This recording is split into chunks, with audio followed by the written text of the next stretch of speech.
칼바르트 신학의 해설 위대한 열정 오늘 105강에 하겠습니다.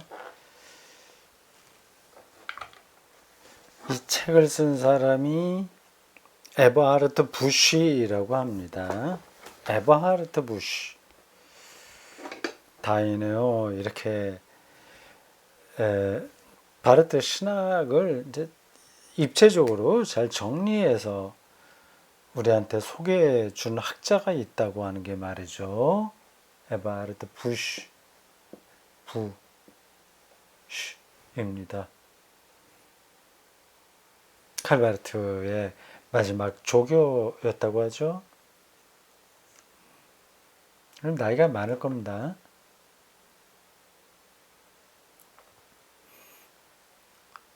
(382쪽) 중간 패러그래프입니다. 우리는 지금 죄론과 칭의론 제7장이죠. 전체로 보면 7장 죄와 칭의 문제를 다루고 있습니다.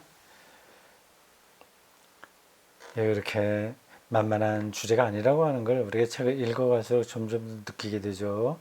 근데 이 주제만이 아니라 그 신학이라고 하는 게 이게 이 성경에 써 있어 아니야 뭐 이런 식이라든지 우리 교회 목사님 말씀하셨어 라든지 뭐 그런 식으로 해결되는 게 아닙니다.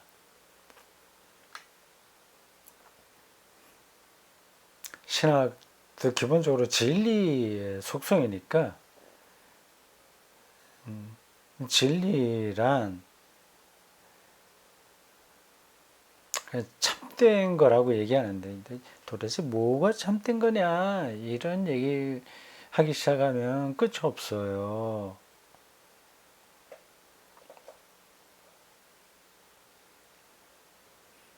헬라어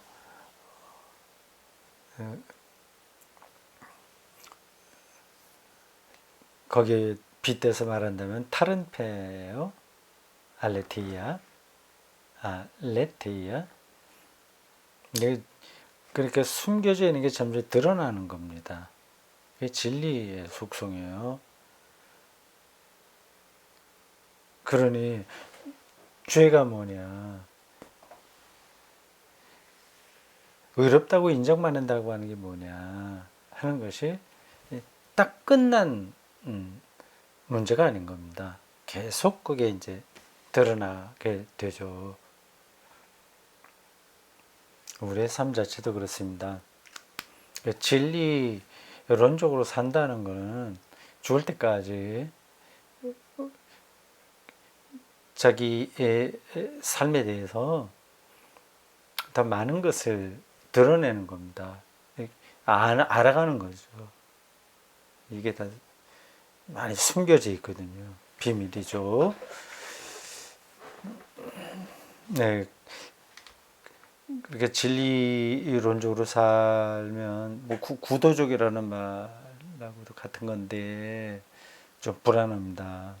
사람들은 탁 고정돼 있어야 거기에 좀 위로를 받거든요. 이제 안정감을 느끼거든요.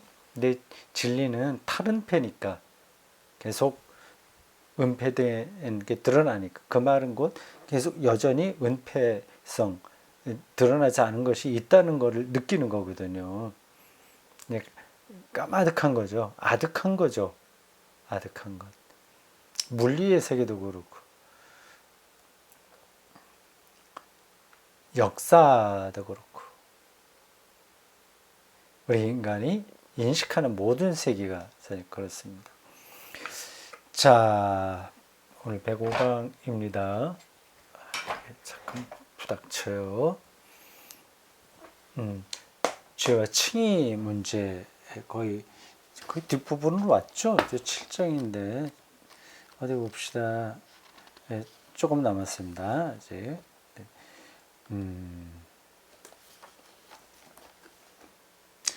382쪽 중간 패러그래프입니다. 그 전에 제가 앞서 104강 시작하는 대목에서 지금 독일어 어떤 단어, 그게 좀 이게 인문학 용어로 쓰는 게 있는데 기억이 안 난다 하는 그 단어가 있습니다. 옌자이츠라고요. 379쪽입니다. 옌. 저편 이렇게 번역되어 있어요. 저편. 피안이라는 뜻입니다. 우리가 보통 피안이라고 하는 거죠. 옌자이츠 피안. 그리고 다른 하나는 this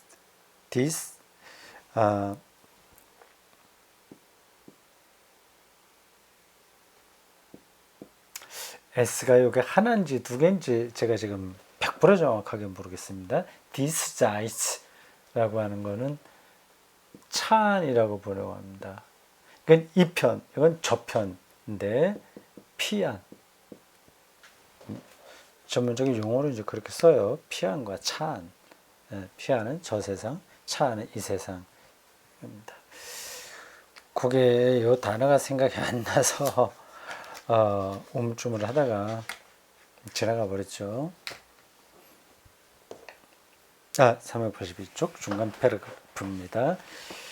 이 관점으로부터 많이 논의되는 바르트의 표현이 조명된다. 전적인 전적으로 무죄 방면된 자 및 의롭게 된 자 칭이죠. 죄 전적인 죄이면서 전적인 의로운 자 이 문제. 이런 데서 바르트의 표현이 조명된다. 그것은 죄를 절대적인 불가능성의 가능성이라고 부르는 표현입니다. 죄란 뭐냐? 이 사람 표현으로 하자면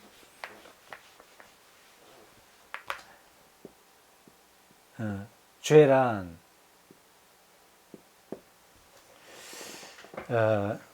절대적인 불가능성의 가능성.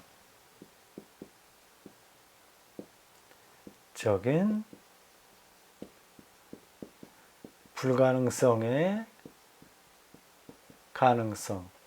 그래서 언어 유희처럼 들리죠. 네, 이런 표현들이 바르트 글에 많이 나옵니다. 가능성. 근데 요건 불. möglichkeit, unmöglichkeit. 운 하면은 아니라는 뜻입니다. möglichkeit. 요거 möglichkeit는 요 가능성이에요. possibility 영어로 그렇습니다. unmöglichkeit. 절대적인 불가능성의 가능성. 그럼 möglichkeit 때요. absolute unmöglichkeit. 아마 그렇게 되어 있을 겁니다. 이게 잘 확 와닿지는 않을 거예요. 절대적인 불가능성. 무슨 말입니까? 우리가 죄를 우리가 극복할 수 없는 거죠. 절대적으로 불가능한 겁니다. 우리가 죄에서 벗어난다는 거는 전적인 죄예요. 근데 가능한 거는 예수 그리스도를 통해서다. 이제 그걸 이제 이렇게 멋있게 표현한 겁니다. 죄란 절대적인 불가능성의 가능성. 이것은 언제나 또다시 반복해서 사실상 발생하는 죄의 어떤 불가능성과 그것의 이론적 불가해성을 추상적으로 가리키지 않는다. 그 표현이 말하는 것은 하나님께서 그리스도 안에서 우리를 위해 우리의 죄에 그것인 삭제 밑줄 안에서 그 표현이 좀 앞에도 좀 나온 건데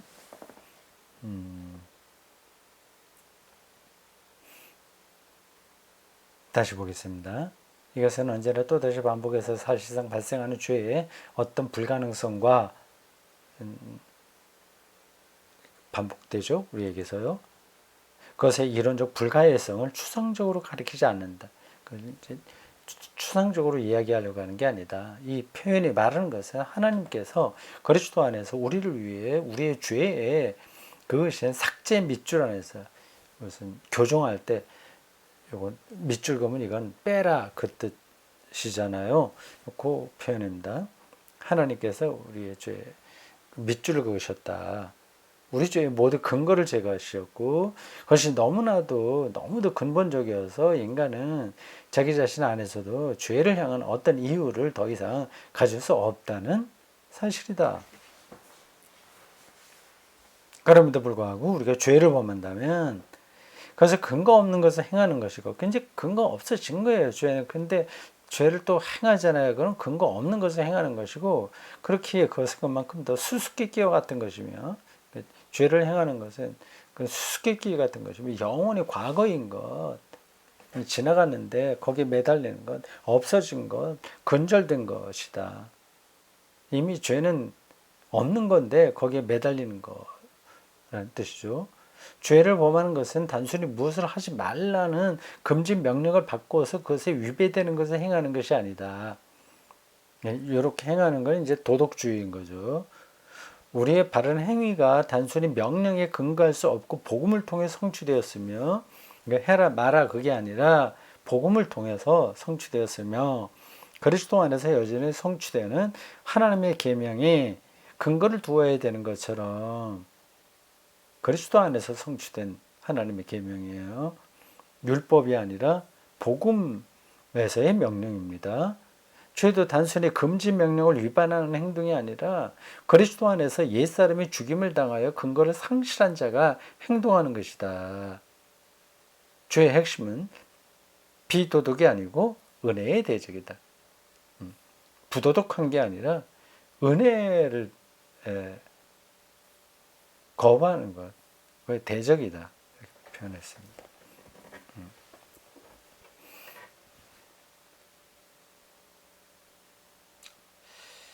예, 잠깐만요. 제가 여기 어떤 동영상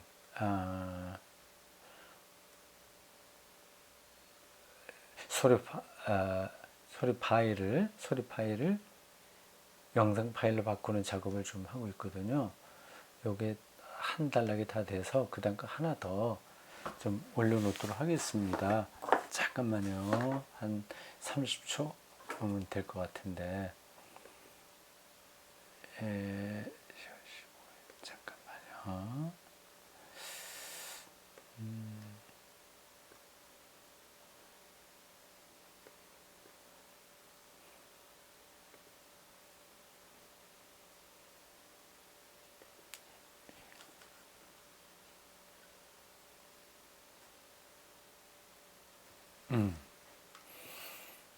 자, 이렇게 하고,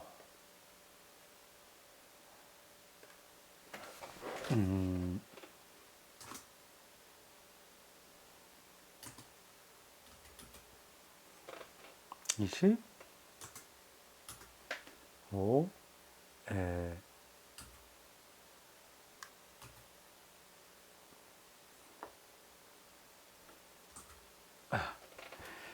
자, 됐고. 됐습니다.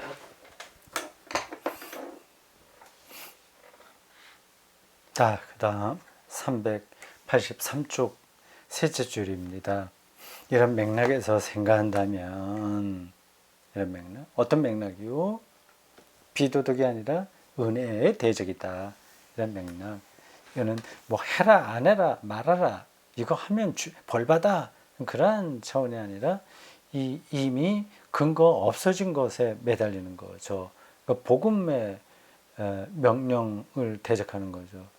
비실제에 매달리는 겁니다. 이런 맥락에서 생각한다면 여기서 죄인식은 더 이상 불가능하다고 말해야 하는가? 죄인식은. 왜냐하면 죄는 이제 더 이상 실제로 활동하지 못한다고 여겨지기 때문이다. 이미 그건 지나가 버린 거니까. 그러면 죄는 우리가 인식할 수 없는 건가? 거예요. 여기 이제 구원파에 조금 가깝습니다. 죄의 능력을 부정하니까요. 우리가 바르트에 따라 죄의 용납할 수 없는 특성을 오로지 하나님께서 그것을 그리스도 안에서 스스로 짊어 주셨다는 사실만 직시하며 인식한다면, 그것만 한다면 그때 죄는 언제나 이미 제거된 것으로 인식될 수 있을 것이다. 그것만 보면 이미 사실은 예수 그리스도가 다 해결한 거죠. 근데 그렇지 않다는 겁니다. 그것만 즉시 볼 수는 없는 거죠. 실제로 인간은 오로지 용서받은 죄로부터 그것이 죄인지 안다. 그런데 여기서 죄는 너무 가볍게 취급되지 않는가? 가벼운 값싼 은혜, 제가 자주 말씀드린 것처럼, 그런데 떨어지는 건 아닌가? 이런 결론이 다음과 같은 결정적인 사실을 간과하기에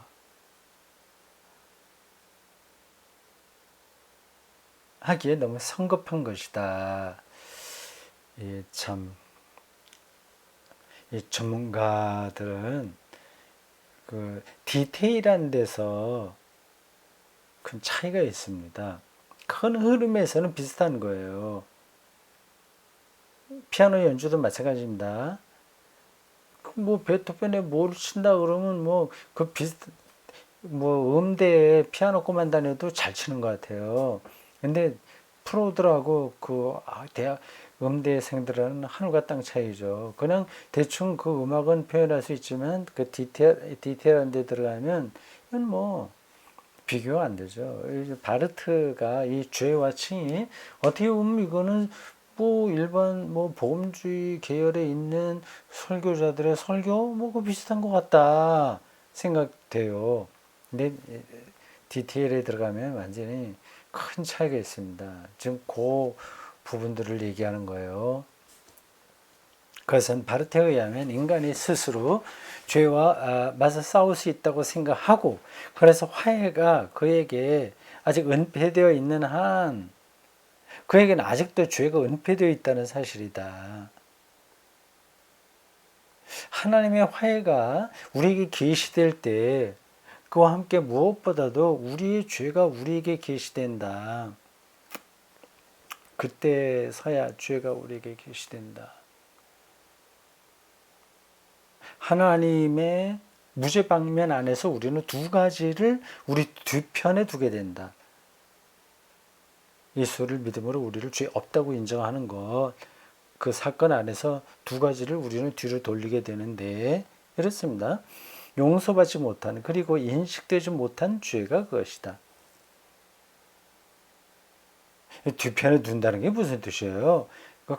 등한히 여긴다는 얘기인가? 이미 끝났다는 얘기인 건가? 좀 더 읽어봐야 되겠습니다. 동시에 우리는 두 가지를 우리 앞에 두게 된다. 용서받은 죄, 그리고 용서의 빛 안에 폭로된 죄가 그것이다. 이게 참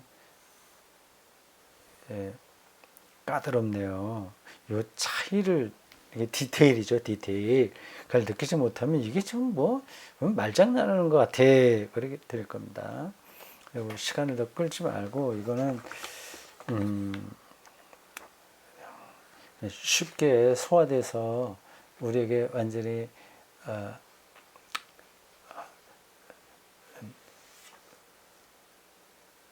우리 신학적인 그 내용이 확 들어와서 깨달아질 수 있는 그런 거는 좀 넘은 것 같아요. 그렇게 해서 해결되기는 조금 어렵습니다. 그러니까 그런 건 이 말이죠. 자칫하면 이제 소화불량이 걸리는 거예요. 그러니까 그런 것들은 이제 소화력이 뛰어난 사람은 그거 먹어도 되는데 안 될 때는 그냥 지나가는 게 낫습니다. 그래도 이거 한번 다시 읽어보겠습니다. 제가 지금 파일 저렇게 전환하는 거 하고서 했더니 집중력이 조금 떨어지는 것 같습니다. 저걸 아예 어떻게 해야 될까? 꺼버리든지 아니면 다른 화면으로 바꿔내야 되겠네요. 자, 보겠습니다.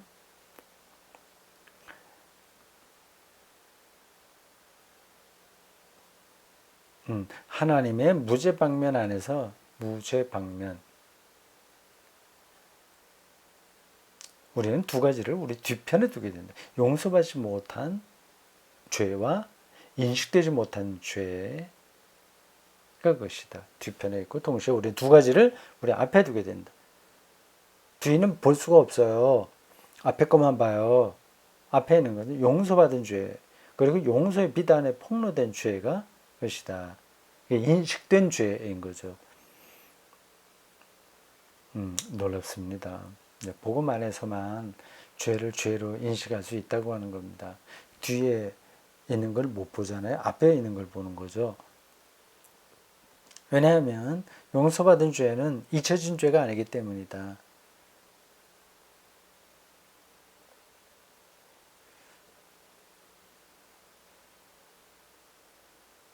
죄가 용서되었다는 것은 우리에게 회개가 더 이상 필요하지 않다는 뜻이 아니다. 그래서 우리가 예배 때 반복해서 사죄 기도를 드리는 겁니다.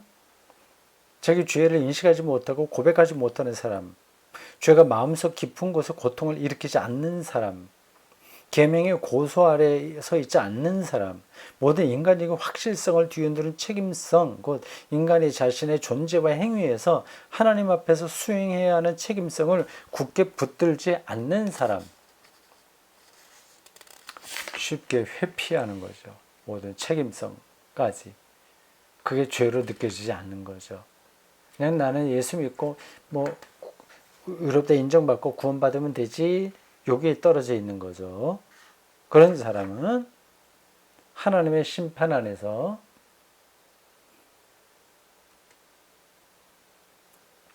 자유롭게 되고 의롭게 칭함을 받는 사람이 아닐 것이다.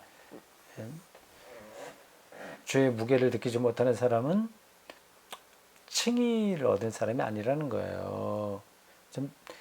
정말 날카롭게 분석하죠.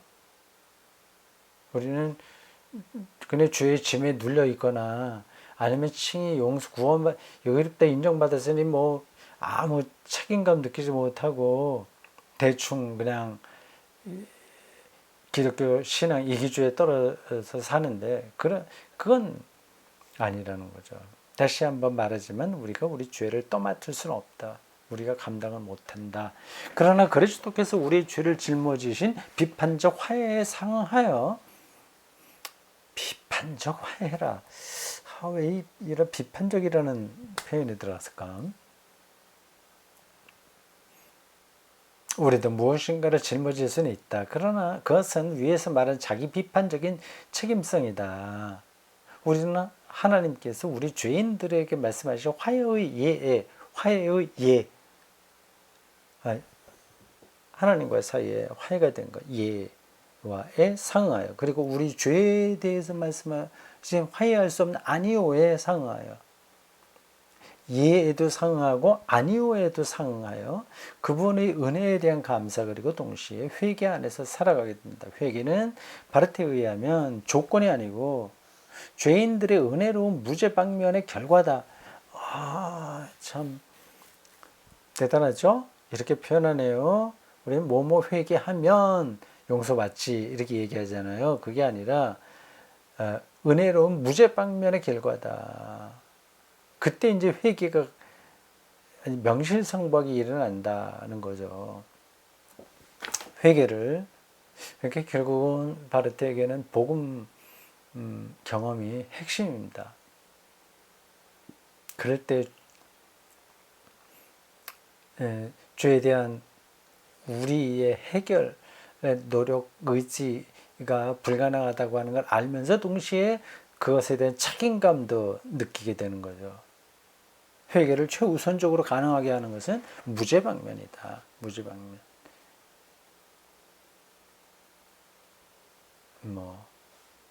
다르게 표현하면 사랑받는 거죠. 사랑받는 사람은 아주 실질적으로 그런 경험이 있는 사람들은 거기에 걸맞게 살게 되겠죠. 그러므로 우리를 회개에 이르게 하는 것은 하나님의 선하십니다. 이거 안 하면 너 벌받아, 심판받아, 이게 아니라 오히려 선하심. 한편으로 복음 안에 함축된 율법의 인식에 대한 한 가지 특별한 의미가 이와 함께 명확해진다. 죄를 인정하라는 단순한 요청이 아니라 이거 회개해. 뭐 어떤 때는 간혹 뭐 그게 희극처럼 나타나죠. 뭐 노트에다 쓴다거나 뭐 이런 식. 그런 요청이 아니라 회의 복음만이 슬퍼할 줄 모르는 무능력을 극복할 수 있다. 인간은 자신이 용납되고 있다는 것을 알 때 비로소 자신의 잘못을 인정할 만큼 자유롭게 된다. 반면에 이걸 그러니까 지난주 설교가 생각이 나네요. 1만 달란트 탕감받은 사람과 100데나리온 용서하지 못한 사건 말이죠. 자꾸만 용서해야 된다고 하는 당위에 묶이는 건 이 성경을 올바로 보는 게 아니다. 제가 말씀드렸어요.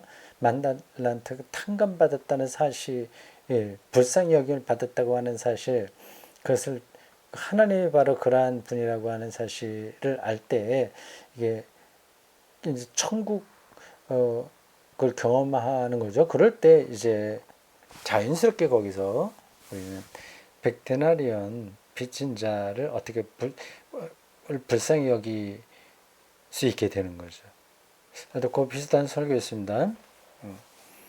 인간은 자신이 용납되고 있다는 사실을 알 때, 그러니까 탕감받았다는 사실을 알 때, 비로소 자신의 잘못을 인정할 만큼 자유롭게 된다. 반면에 미리 앞서 자신의 벌거벗음이 노출될 것이라는 두려움에 사로잡힌다면, 이거 발각되면 큰일 나, 두려워. 그런데 난 크게 창피당할 거야, 뭐 이런 거. 그는 죄를 사소하게 취급하고 남에게 미루고 추방하기 위해 온갖 노력을 다할 것이다. 그렇게 안 하려고 무지하게 노력할 것이다. 그러나 벌거벗음을 숨겨주는 곳에서 그는 더 이상 도피처를 찾지 않아도 된다. 이게 무슨 뜻이에요? 그러니까 죄의 문제 앞에서 잠깐 도피처를 찾는 사람이 있고 그걸 찾지 않는 사람이 있다는 건가 보죠. 이건 명확하진 않네. 가보겠습니다.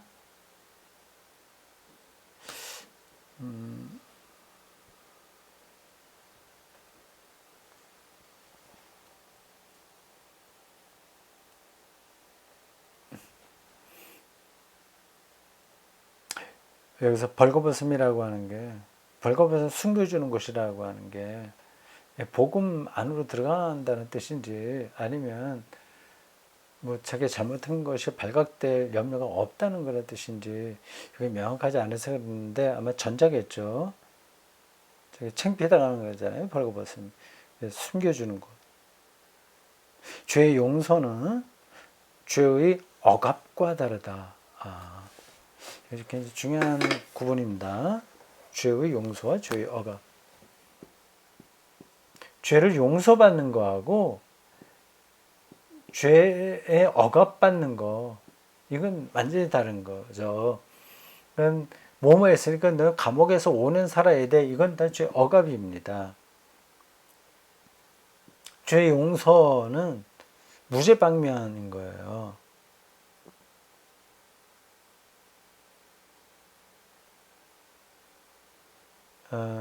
근데 정말 죄를 무겁게 여길 수 있는 상황은 이거죠. 용서받은 거죠. 이럴 때 이제 죄가 드러나게 되는 겁니다. 억압 안에서 죄는 실제로 제거되지 않고 감옥에다 아무리 사람들 많이 가둬둬도 이 세상이 그런다고 깨끗해지나요? 뭐 사형제도도 마찬가지인데 사형제도가 있든 없든 그걸로 이 세상이 깨끗해지냐 그렇지 않냐 별로 차이가 별로 없습니다. 제가 보기엔 그래요. 뭐 저만이 아니라 지금 세계는 다 그쪽으로 다 가고 있습니다. 그 엄하게 다룬다고 해서 세상이 좋아지는 건 아닙니다. 억압 안에서 죄는 실제로 제거되지 않고 무의식 속으로 밀어넣어지며 그곳에서 죄는 은밀한 방식으로 계속 활동한다.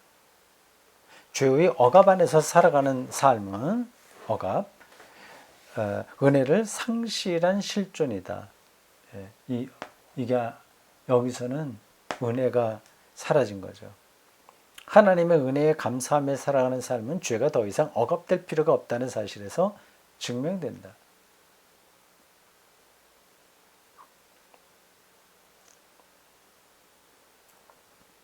억압되지 억압 더 이상 억압될 필요가 없다는 사실 이게 그럼 죄를 죄로 느끼지 않아도 된다는 말인가? 그 뜻은 아닙니다. 더 엄중하게 느끼죠, 당연히. 그러나 억압이 아니라 그래서 도피처를 찾는 게 아니라 그 은혜의 빛에 더 다가가는 거죠. 하여튼 그렇게 이해하면 될 겁니다. 조금 여기서 혼란스러운 부분이긴 한데 뭐 그렇게 생각하시면 될 것 같아요. 다른 한편으로 위에서 서술한 내용은 진정한 회개란 우리가 다른 사람에게서 기대할 수 있는 것이 아니라 먼저 우리 자신의 것이라는 사실을 말해준다. 그리스도인들이 화해가 무엇인지를 안다면 그때 그들은 언제나 반복해서 네타시오를 말하며 자신의 가슴을 두들기게 될 것이다. 자기가 그때 이제 죄가 뭔지 알게 되고 네타시오 네타시오 가톨릭 교회에서는 미사 시간에 그거 하잖아요. 그렇게 합니다. 그때 그들은 서로의 잘못을 오로지 서로 함께하는 연대성 안에서 다루게 될 것이다. 미움으로 누구를 정죄하는 게 아니라 연대해서 같이 해결해 나가는 거죠. 성서는 이 문제와 관련하여 밖에서 일어나는 일을 완전하고 정확하게 알고 있고 그래서 근본적으로 창밖을 내다보며 외인에게 너희 악한 자들이여 라고 말하지 않는다.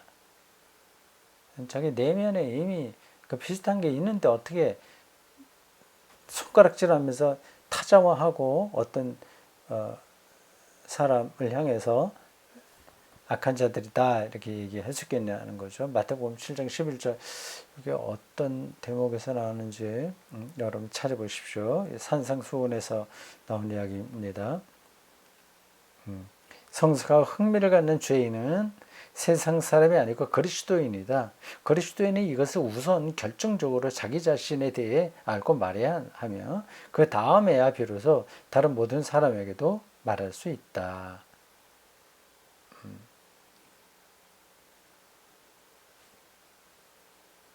됐습니다. 오늘 여기까지 하겠습니다.